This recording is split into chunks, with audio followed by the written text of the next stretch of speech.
En ma qualité du seul opposant qui refusait la prolongation du mandat de M. Kabila, qui était fait mandat, dans les combats que je menais avec les peuples contre le régime, on a organisé un complot pour mon élimination physique. Et face à la résistance de la population, j'ai été irrégulièrement et arbitrairement arrêté, sans respect d'aucune procédure et en violation de mes immunités parlementaires. Les chefs de l'armée de M. Kabila, notamment le général Ilunga, en personne, avaient conduit plus de 4000 militaires avec des chars et des blindés pour venir m'arrêter. Ils m'ont conduit dans ces bureaux au Kanchachi à la garde présidentielle. De la garde présidentielle, on m'a ramené à la sécurité militaire. On m'a arrêté avec les combattants qu'on a trouvés dans la parcelle. Certains sont portés disparus, d'autres ont été avec moi à Makala.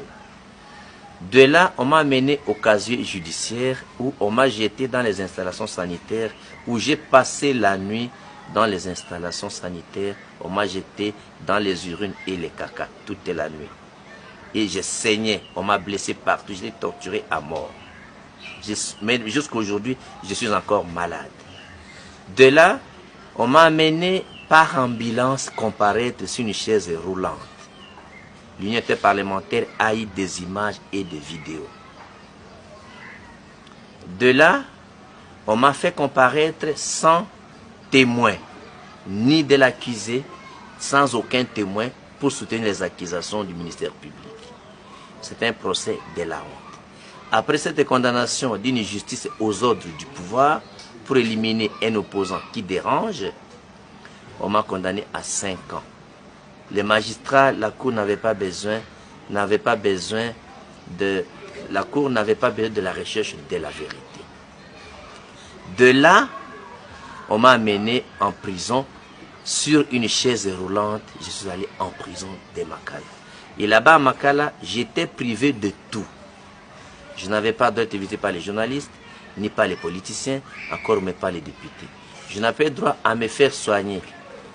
La période électorale, je n'avais même pas droit d'avoir une carte d'électeur parce que les Congolais n'ont pas de carte d'identité. Ce sont les cartes d'électeur qui sont les cartes d'identité. J'étais considéré comme un animal, je ne pouvais rien entreprendre comme un citoyen. Je viens de recouvrir ma liberté par la grâce présidentielle qui fait qu'aujourd'hui je suis dehors.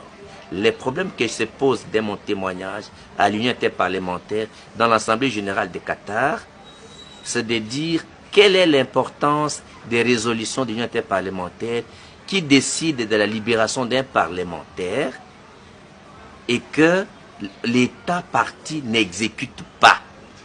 Il faut amender. À partir de ce témoignage, je viendrai faire un lobbying à travers le monde pour l'importance des recommandations des décisions interparlementaires en ce qui concerne les prisonniers, députés arrêtés dans les États partis. Merci.